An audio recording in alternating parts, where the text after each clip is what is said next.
abakobwa bubu ntibagihishurirwa basigaye bagendanya bahururu ibintu vyose bakabifata ibisanzwe ariko ja ku mavi ubanze ubazimana kubera ko umugabo wanje ameze gutyo mbega amateka yiwabo ameze gute ufuka musenga usambure ayo mateka Imana irayahindura. Haleluya haleluya. Ushobora kuba wubakanye n'umuntu muronderamwe ibyo adafise. Numvise ubu numva abantu benshi biharaje ngo ibintu by'amakeya. Mbega keya barayiguha n'abatayo yaronse, mbega araguha amahoro n'abatayo yigeze aronka. Abantu benshi cyane bariko barasambura ingo zabo kubera iki? Kubera batagira amaso yo mu mwuga. Inge nkubwire biragoye cyane kubana n'umuntu mutarezwe hamwe, kubana n'umuntu utazi kahise kiwabo, ngo ibintu ushike bija ku murongo muno nyene biragoye cyane. Ariko igihe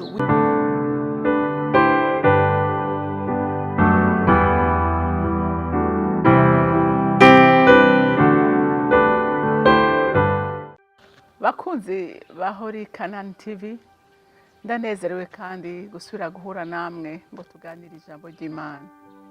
Ariko imbere yuko dutangura reka tubanze dushimira Imana, kuko ngo Imana yacu iba mu mashimwe y'abana bayo.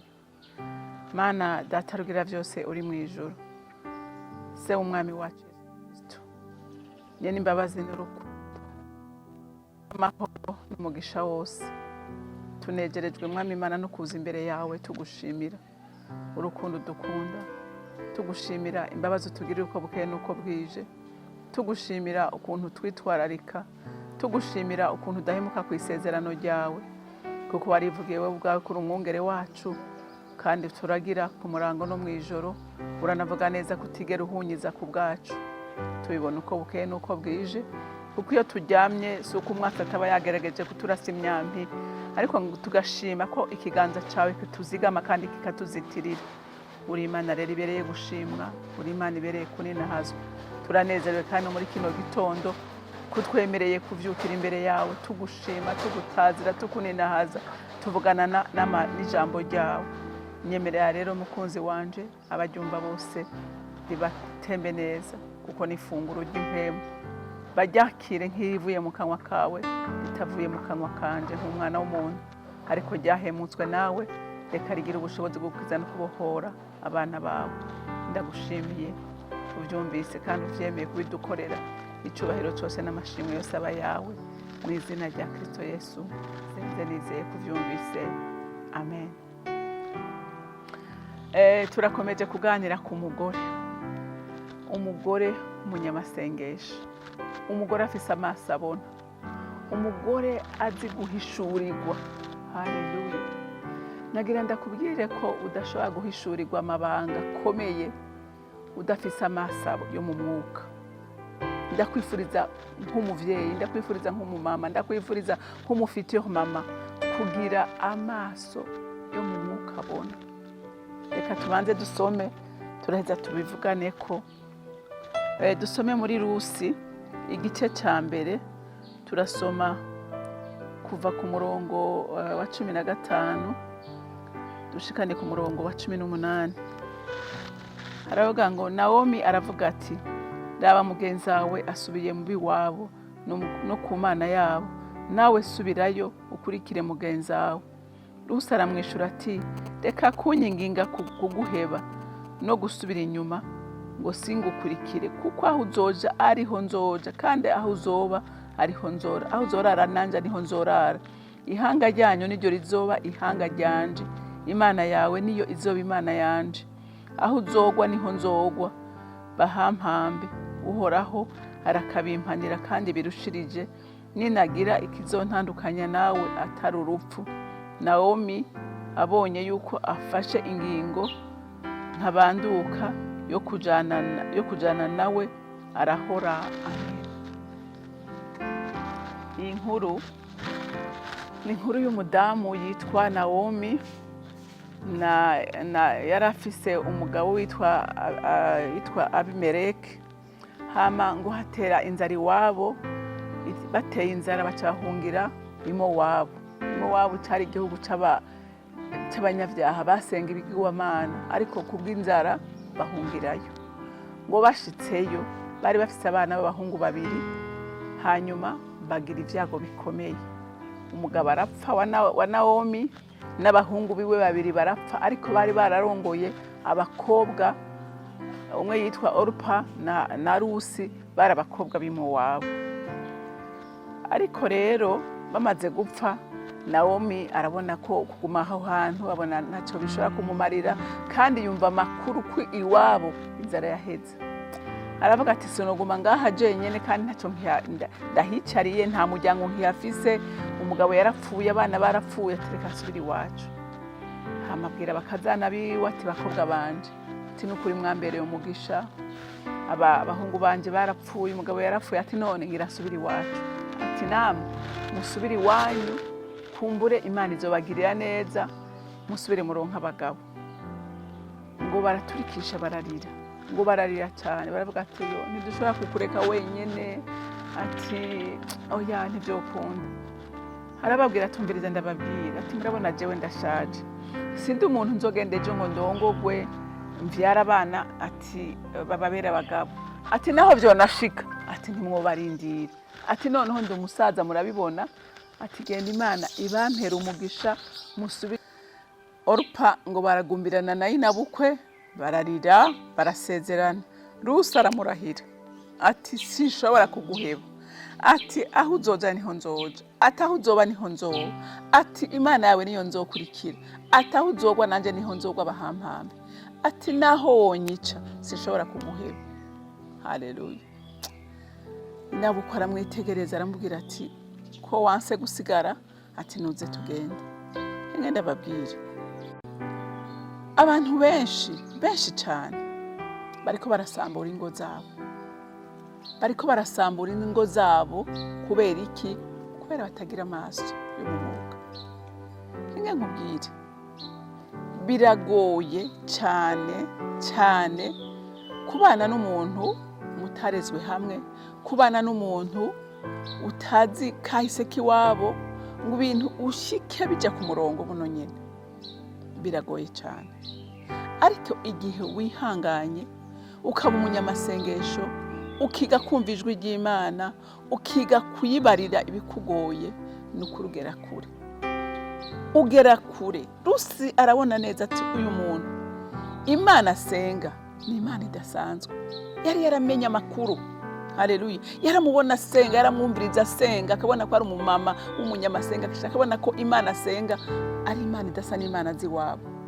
Aravuga ati uyu muntu sinshobora kumuheba, uyu muntu nzomugwa inyuma. Ibi Rusi ntiyabyibwiye, nuko Rusi nawe yari afise amaso abona kure, yarabona ko uyu mumama ari umunyamugisha. Haleluya. Aramenya Imana asenga ko ari y'ukuri. Rero abamama benshi kubera kudasenga, kubera kudahishurirwa, baraba ibi bakikuje bagacika intege bakiheba. Ariko nagira ndakubwire ngo ufise amaso abona, uravuga uti ibyo ari byo byose ijambo ry'Imana arico rivuga. Haleluya. Ukarihagarara ukarisengera ko ijambo rirakuremera igitangaza. Ngo ndishobora kukuremera igitangaza utari umuntu uzi kurisoma, uzi kuribamwo, uzi no kumviriza icyo Imana ivuga. Haleluya. Rusamenya ukuri. Orupa yisubira inyuma kubera nta maso yagira Orupa.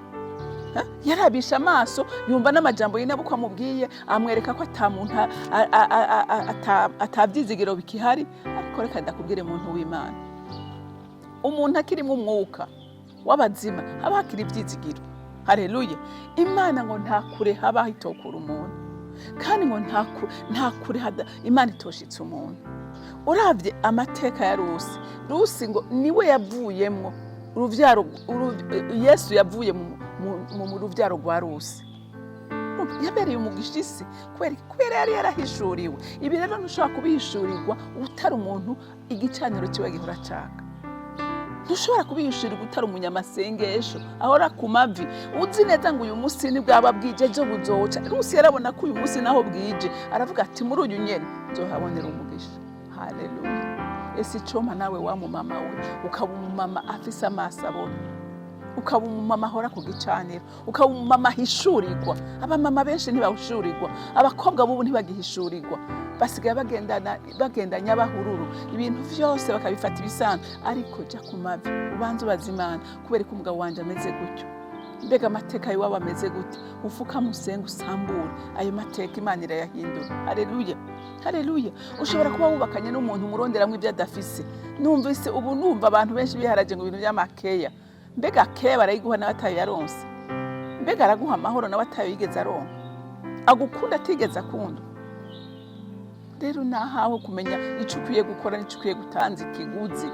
Yatanze ikiguzi, atandukana nabi, yimenya kwifatanya n'umukecuru, atavyizigiro bihari. Imana ibona umutima wa Rusi, yamuhaye umugabo umutunzi yitwa Bowazi, umutunzi mu gihugu bose bemera. Kubera iki? Kubera yabaye umwizigirwa. Nawe niba umwizigirwa, Imana izokugirira neza. Ariko biragusaba sacrifice, biragusaba kwitanga, biragusaba kwihangana. Nkunda kuvuga ngo utagira ukwihangana ntushobora kugera kure. Urashobora kubona umugabo wakoze ikosa ubyale ndamuhevye ndagiye. Hariho n'abatabana babo inzoya bakazita kubera kubura kwihangana. None wewe utaye abana wavyaye, ubuzi ngo bazoregwa nande? Eske jo ntuzobubakeneye? None uzobakuramo ikatari ukundo bigeze baronka? Eske nabo bazorutanga batigeze baruhabwa? Ihangane, jya ku mavu usenge. Imana yacu ni Imana yo kwizerwa, ni Imana ihindura ibyansege guhinduka, ni Imana, oh haleluya, ni Imana itananirwa, ni Imana nziza, ni Imana igukunda, ni Imana ikunda we yaguhaye. Haleluya, haleluya. Ikintu cyose ushaka cyose kibaho muri ibi bibiri ugisangaho, kandi ugihagaze ko Imana ikuremera igitangaza, kuko Imana ntishobora kwivuguruza ku ijambo ryayo. Yarivugiye ubwayo ngo hakwagira urunyugutu rumwe urunyugutu rumwe no kuvuga indomi imwe ngo iva ku ijambo jewe ntivugiye nk'Imana ngo no kwemera isi n'ijuru bigakugwaho. Rero hinyuza iyo Mana uyirabe kubesha, ureke kwiruka nk'umuyaga cyangwa umusazi ukomeye uzi ko ari inshingano ufise. Twarabonye inshingano umugore afise, waje gufasha. Niba abona umugabo hari intege nke runaka afise, gerageza gukombera iyo vide. Haleluya, gerageza kuko birashoboka. Tuzobona abagore bashoboye kwentervena mu bihe bigoye abagabo bananiwe. Haleluya, turababona barahagarara bashingira intaha Imana. Reka kwisuzugura urudasanzwe, urubudasanzwe ufise muri wewe, urafise ubushobozi bwo kwica no gukiza. Twarabonye ko hari abagore bishe twarabaganiriyeko bica ibintu, ariko turabona abandi bagore bazanye impinduka, bakoze ibidasanzwe, n'uyu munsi tubigirako. Rero ndakwifuriza wa mudamu we kuba umugore yigirwako, ndakwifuriza kuba umugore rero Imana yo mwijuru ibampera umugisha, mugira umunsi mwiza, mwarahezagiwe, ndabakunda cyane. Mana y'imbabazi n'urukundo, subiye kugushimira kandi Mwami Imana kubwira ijambo uhejeye kutugaburira. Nyemerera urisige, nyemerera yo Mwami Yesu Kristo uriherekeze, rishike mu mitima y'abakobwa bawe Mwami Imana bari mu buzimire, kugira ngo ribamurikire. Mwami wanje uduhe guca bugufi nk'abavyeyi, uduhe guca bugufi nk'abagore, uduhe guca bugufi nk'abakoresha, uduhe guca bugufi Mwami Imana nk'abagenzi. Uzobukoze wa Mana we, nta handi dukura imbaraga, nta handi dukura ubushobozi, nta handi dukura ubwenge, tubikura kuri wewe. Rero usiga abakobwa bawe Mwami wanje, uzobukoze. Ndagushimiye, ndakurinahaje kubyumvise kandi wemeye kubikora. Icubahiro cyose n'amashimwe yose aba yawe, nkaba ndabisenze ndabyizeye kubyumvise mu izina rya Kristo Yesu. Amen, amen. Mugire umunsi mwiza, mwarahezagiwe.